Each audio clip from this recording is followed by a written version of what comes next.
Ya, halo Sobat Investor, berjumpa lagi dengan kami dalam program Ticker Talk edisi Jumat 10 April 2026 bersama saya Taufan Sukma. Sobat Investor, sebagaimana kita tahu indeks harga saham gabungan atau IHSG pada perdagangan kemarin, Kamis 9 April 2026 berhasil kembali menguat dengan porsi penguatan sebesar 28,38 poin atau 0,39% menuju level 7.307,59. Aksi penguatan ini melanjutkan tren pada hari sebelumnya, di mana Rabu 8 April 2026, indeks bahkan sempat melesat hingga 4,42% menuju level 7.279,21%, yang sekaligus mengkompensasi pelemahan yang sempat terjadi dalam 2 hari pertama di awal pekan ini, yaitu di Senin dan Selasa, di mana indeks sempat betah berada di zona merah. Nah, untuk membahas hal itu, seperti apa sebenarnya kondisi di pasar pada perdagangan hari ini, apa saja faktor yang bisa membawa indeks untuk kembali comeback menuju zona hijau pada perdagangan akhir pekan ini. Kita sudah terhubung dengan investment spesialis dari PT Korea Investment and Sekuritas Indonesia atau KISI, yaitu Mas Ahmad Faris Mu'tasim. Selamat bergabung Mas Faris. Ya, selamat pagi ya Mas. Ya, selamat pagi Mas Faris. Gimana kabarnya hari ini? Sudah siap membuka perdagangan di akhir pekan? Ya, hopefully ya kita sih optimis terus ya, karena memang secara struktur memang marketnya relatif bottom seperti itu, Mas. Baik. Nah, kita langsung saja masuk ke pembahasan bahwa indeks kembali berhasil masuk ke zona hijau pada perdagangan Kamis kemarin setelah Rabu sudah menguat cukup tinggi gitu ya. Nah, ini menurut Mas Faris sebenarnya apa nih faktor utama yang bisa membawa indeks untuk comeback ke zona hijau? Oke, mungkin saya akan tampilkan beberapa data di layar. Yep. Nah, teman-teman bisa memperhatikan juga ya, untuk data yang saya tampilkan ini ada beberapa data, kurang lebih 3 ya, yang related ke market global. Nah, ini saya kutip dari CNN Business, kurang lebih secara Fear and Greed Index ya, kalau kita lihat dibandingkan awal eskalasi Timur Tengah, secara pergerakan memang relatif ada kemajuan gitu ya. Kalau kita lihat di grafik one month ago-nya itu berada di extreme fear di angka 22 dengan sekarang perbandingannya di angka 32, which is itu adalah perbaikan ya, walaupun mungkin saya nggak bisa bilang akan rebound kencang langsung, tapi secara struktural memang worst-nya sudah selesai gitu ya. Yang ada sekarang adalah proses untuk recovery market seperti itu, Mas Taufan. Jadi secara fear-nya memang relatif sudah hilang, meskipun memang dari sisi pelaku pasar memang ada ini ya, ada skeptis gitu ya, kurang lebih seperti itu, Mas. Kemudian data kedua ada VIX Index. Teman-teman bisa perhatikan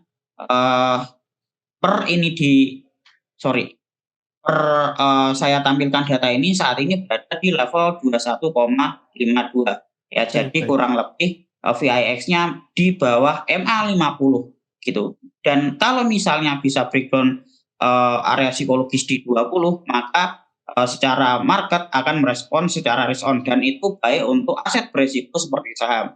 Nah, kemudian apa yang mengkonfirmasi itu secara makro, kita lihat US Treasury 10 tahun gitu ya.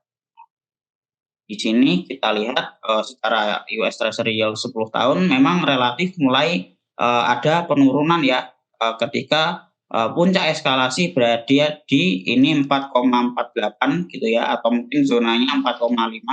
Nah, sekarang sudah berada di 4,2. Nah, kalau misalnya dia bisa breakdown dari area MA50-nya paling nggak di 4,2 ya, sekarang di 4,28, artinya ada spread beberapa persen lagi untuk penurunan. Maka ketika dia bisa breakdown area tersebut, risk premi akan kembali mengecil, sehingga itu juga akan baik untuk aset berisiko seperti saham. Seperti itu, Mas Taufan.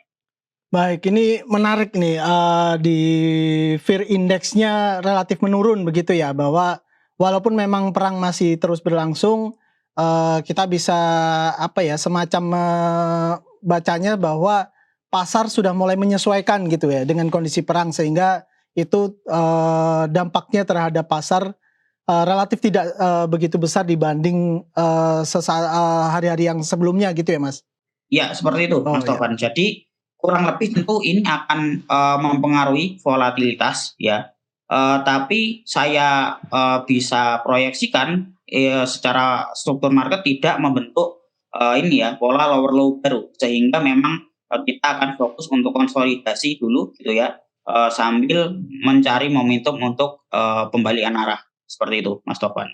baik. Nah, ini menarik juga bahwa dengan kondisi yang demikian, lalu kemudian kira-kira nih ketika posisi indeks di zona hijau ini akan bisa bertahan sejauh mana sih gitu, atau sampai misalkan perdagangan akhir pekan ini akankah juga tetap menghijau, atau mungkin pelaku pasar tertarik untuk mengentas sejenak dananya yang, atau mungkin keuntungan yang udah didapat dalam 2 hari terakhir ketika saham atau indeks sedang menguat begitu, Mas? Ya, mungkin untuk hari ini gitu ya, untuk hari ini kita akan proyeksikan pergerakan indeks berada di rentang 7.200 hingga 7.300 ya. Nah, Yap, kurang lebih seperti itu. Memang saat ini berada di area resisten, Mas, dan kita akan lihat lagi hari ini apakah mampu menguat di atas resistennya atau enggak gitu ya. Nah, kalau misalnya dia ada pembalikan arah, mungkin akan sebatas berada di area 7.120 hingga 7.200, Mas, seperti itu, Mas Topan. Jadi katalisnya yang teman-teman bisa perhatikan, mungkin untuk hari ini masih relatif konsol, tapi untuk pekan depan bisa diperhatikan potensi untuk penguatan karena pertama ada beberapa katalis ya. Mungkin tadi di awal saya menunjukkan VIX indeks yang mulai melemah gitu ya. Kemudian Trump ini memang kebijakannya sering on off, dan saya rasa seiring waktu market akan sudah adjust dengan kebijakan itu ya. Jadi kurang lebih seperti itu, sehingga rekan-rekan investor untuk saat ini sampai pekan depan tentunya teman-teman bisa akumulasi bertahap dulu gitu ya. Tentunya jangan terlalu besar sambil kita nunggu, dan juga pastiin juga sahamnya itu di sektor-sektor selektif yang memang mendapatkan beneficiary dari volatilitas ini, Mas Tovan, seperti itu. baik. Nah, ini menarik nih bahwa sempat disinggung oleh Mas Faris tadi bahwa kebijakannya Trump ini sempat on off gitu ya, tarik ulur lah gitu. Nah, dengan kondisi geopolitik terakhir kan kita bisa tahu bahwa sempat ada wacana gencatan senjata yang konon sudah disepakati oleh kedua negara, namun juga berpotensi batal ini dengan kengototan Israel yang masih terus menyerang Lebanon. Nah, ini kaitannya dengan pasar lagi-lagi. Kalau menurut Mas Faris, apakah kemudian dengan fear index tadi yang sudah cukup menurun itu dampaknya sejauh mana terhadap market gitu? Ya, kalau di kalangan analis itu ada fenomena namanya TACO gitu ya, Trump always chicken out, di mana ini bisa dibilang Trump ini kalau kata orang Jawa ya, itu mencela-mencele atau pelin-pelan gitu ya. Nah, di situ kita bisa melihat semakin dia pelin-pelan, market akan punya bahkan pola tersendiri, Mas, ya. Jadi Baik, baik. ketika eee, dia ini bisa dibilang membatalkan gitu ya, statement jelek lagi gitu ya, membatalkan perjanjian perdamaian, itu bisa menjadi sinyal baik. Kemudian ketika kabarnya itu membaik, bisa menjadi sinyal sell. Selama asumsi kita untuk market ini sideways gitu ya, atau konsolidasi dulu. Kemudian maka dari itu kita perlu juga melihat apakah 7.300 ini bisa ditutup di atas itu untuk Jumat ini gitu ya. Karena saat ini memang ada di persimpangan jalan, seperti itu.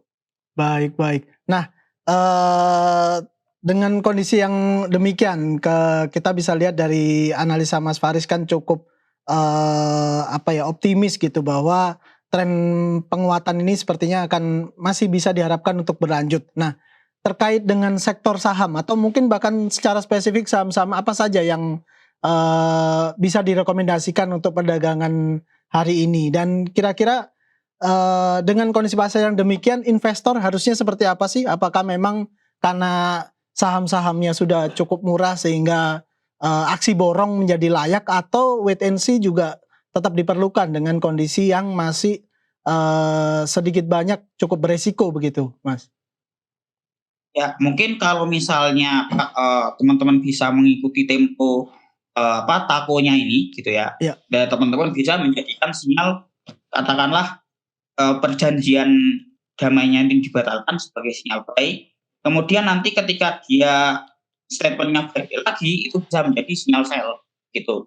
Tapi ketika teman-teman nggak bisa mengikuti temponya, nggak ada salahnya misalnya akumulasinya tuh bertahap gitu ya. Tapi atau hanya memanfaatkan sinyal buy-nya saja, itu nggak masalah ya. Tapi hopefully tentunya seiring fear index ini yang sudah mulai naik ya, saya rasa akan ada waktunya market sudah mulai jenuh sama berita-berita perang ini, Mas Taufan. Nah, jadi di sisi lain gitu ya, walaupun memang bikin jenuh gitu ya, nggak sampai perang yang besar, secara struktur energi ini merusak. Kenapa? Karena yang diserang adalah fasilitas-fasilitas minyak gitu ya, itu. Nah, seperti itu. Jadi untuk sektor yang menjadi overweight ya di outlook kami, itu pertama ada sektor energi, terutama batu bara gitu ya.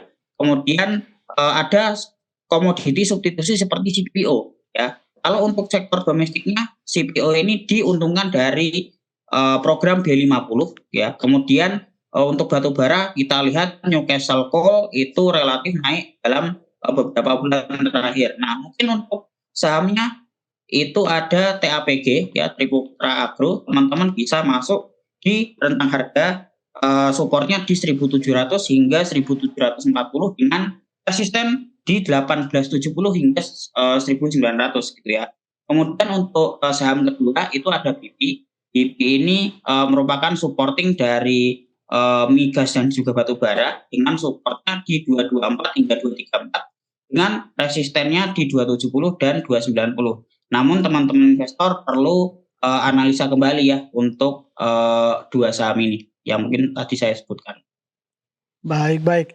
Terima kasih banyak Mas Faris atas masukannya, atas analisanya. Semoga bisa menjadi insight lebih bagi sobat investor sekalian untuk mulai menata strategi untuk membuka perdagangan di akhir pekan ini. Sekali lagi terima kasih Mas Faris. Sayang waktu juga yang terbatas. Kita cukupkan dulu perbincangannya sampai di sini. Selamat pagi Mas Faris. Ya, selamat pagi, selamat dan juga selamat beraktivitas untuk MADX. Terima kasih banyak Mas Faris. Ya, demikian sobat investor perbincangan kita bersama investment spesialis dari PT Korea Investment and Sekuritas Indonesia atau KISI, yaitu Mas Faris. Semoga bisa menjadi tambahan informasi, jadi insight lain atau second opinion bagi sobat investor sekalian dalam menentukan strategi apa saja yang akan dilakukan dalam transaksi investasi di perdagangan akhir pekan ini. Terkait dengan itu, selalu kami sampaikan bahwa setiap kebijakan berinvestasi, baik itu beli maupun jual saham, itu sepenuhnya berada di tangan Anda, sobat investor. Maka yang bisa kami sampaikan adalah bijaklah dalam berinvestasi. Sekian dari kami, saya Taufan Sukma, sampai jumpa.